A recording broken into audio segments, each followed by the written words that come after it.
Nebraska is blessed with an immense wealth of water resources, thousands of rivers, tributaries, and streams throughout the state. Many of those are fed by the High Plains Ogallala Aquifer System. During wet times, it's like a savings account. We're banking it, just like a reservoir or a lake. We're filling it up, and dry times we're going to use some. We cannot keep the groundwater level constant, no matter how hard we try. We can try to keep it within certain limits. Since the 1930s, irrigation has expanded and evolved. A dry period in the 1970s spurred the largest proliferation ever of groundwater wells. When I was growing up back in the 70s in our farming operation, we were applying 3 feet of water per acre and out there constantly flooding the fields, thinking that that's what the practice should be. In response to growing concern over groundwater depletion, the legislature passed the Groundwater Management Act in 1975. It gave NRDs the authority to manage groundwater without severely curtailing its use.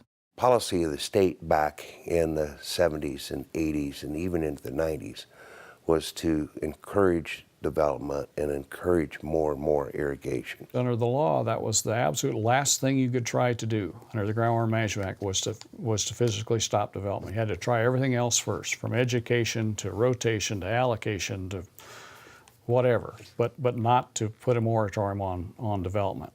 We were the first, believe the first entity in the entire country to regulate groundwater use. We've had allocations on limitations on groundwater use since 1979.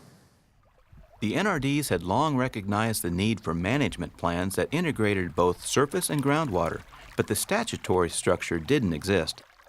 And if groundwater declines were occurring, NRDs had the authority to put in regulations to deal with the groundwater declines. The Department of Natural Resources had the authority for surface water management. We kept working with the ag groups and with the senators and eventually saw some changes. Up until 1996, with the passage of LB 108, was the first time Nebraska recognized the relationship between groundwater and surface water.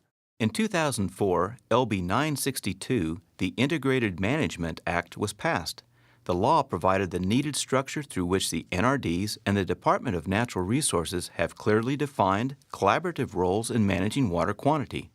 And that really was the first opportunities the NRD had to really work with the state on integrated management planning between surface water and groundwater issues.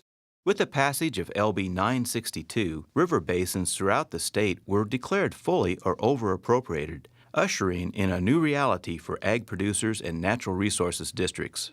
When LB 962 was passed, we went from no regulations to an immediate moratorium on no new irrigated acres within the Twin Platte NRD, which remains in effect to this day. From Elm Creek up, the Platte, the North Platte and the South Platte River are considered over-appropriated, and we're searching for ways to put water back in the river.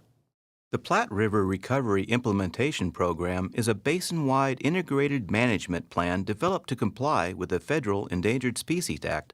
And it stems from the requirements that the Fish and Wildlife Service has set for protecting endangered species, primarily the whooping crane, the piping plover, the least tern, and the Platte River Basin. This plan mandated that stream flows be returned to 1997 levels. In the Platte River system, there is no new water. So you've got to find current uses of water and figure out a way to convert that use so that you can leave it in the river or put it in the river. Over the next 4 years, the state of Nebraska, NRDs, and other stakeholders worked together, holding dozens of public meetings before implementing the plan. Retiring irrigated acres was the initial strategy. We're willing to buy irrigated acres and put a permanent easement on them. So we're really not buying the land, we're buying the water right and then leaving that water right in the river. And we've put about 3,000 acre-feet of water back to the river by doing that.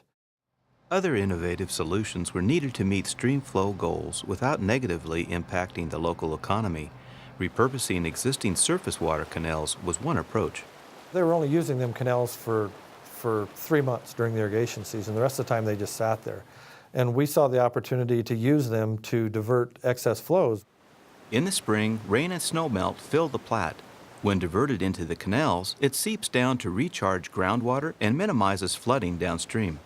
These irrigation canals were set up for one purpose, but we've found a new purpose for them that we think is equally beneficial to just directly delivering water for irrigation or producing hydropower. Maybe we don't have to dry up as many acres as we originally thought.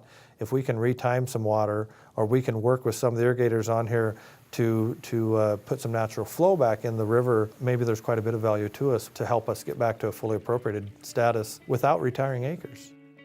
Meanwhile, the Republican Basin NRDs were working with the Department of Natural Resources on a plan in response to the impacts of the 2012 drought.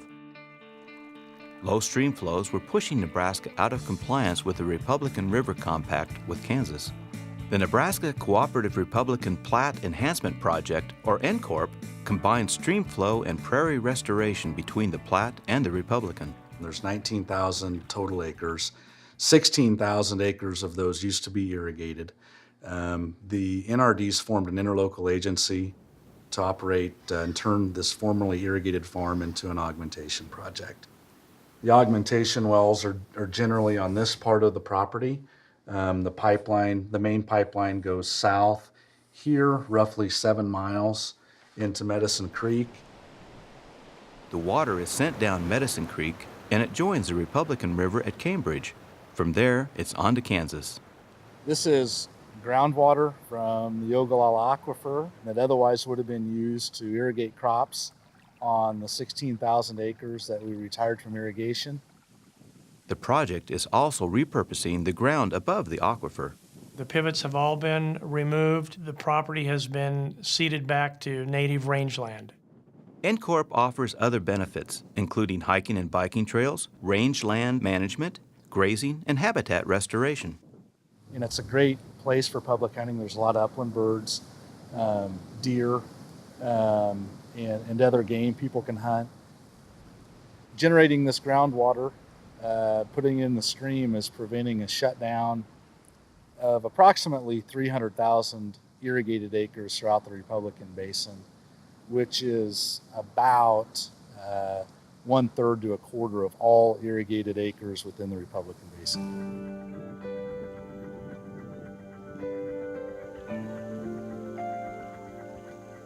This is where the Niobrara River starts its journey across Nebraska. It's going to go about 500 miles. As you can see behind me, the flow is actually pretty small, and by the time it gets its journey complete across the state, it'll be about 500 times larger than it is from what you see right here. In 1991, the Niobrara River throughout the central part of that 500-mile stretch was designated as wild and scenic. So a 76-mile stretch became a nationally scenic river. There's more to the Niobrara River than just that recreational aspect. It provides the livelihoods for ranches and farms up and down. And so being able to protect it for all uses is something that we find important. An alliance of 5 NRDs and Nebraska Game and Parks Commission has been in negotiations with Nebraska Public Power District for water rights it held in the Niobrara River to operate the Spencer hydropower plant. After nearly a decade, NPPD agreed to sell the water rights and the plant itself to the alliance and the Game and Parks Commission. They're calling this historical. We view it as trying to work together. The water right extends from the Wyoming state line down to the Spencer Dam. So effectively, water is being controlled by that one water right. We've developed a plan to bring the management back to the local people, make sure we maintain the water for the users of that area for the whole basin. When you start developing a basin-wide plan, which the Alliance is working on, it gives us a point exactly to sit at the table and decide how that basin is going to move forward into the future. It's a huge management tool for those NRDs to be able to get water where it needs to be, whether it's for the fish and wildlife or whether it's for irrigation. To have multiple state agencies, the environmental groups, Park Service, supporting this local effort, this local initiative for water conservation, water utilization. That's what's impressive. Natural resources districts in the Platte and Republican basins responded to stream flow and habitat pressures that had been developing over decades. Those experiences helped lay the foundation for this basin-wide integrated management plan along the Niobrara that is both historic and forward-thinking. We like to be on the leading end because it's a lot easier than trying to back things up like some of the districts have had to do in the past. We're fortunate in the Niobrara that we don't have a large-scale compact, we don't have a three-state agreement, and we have plenty of water up here. It actually gives them a chunk of water that they'll be able to manage and control and really write their own future of what happens up there.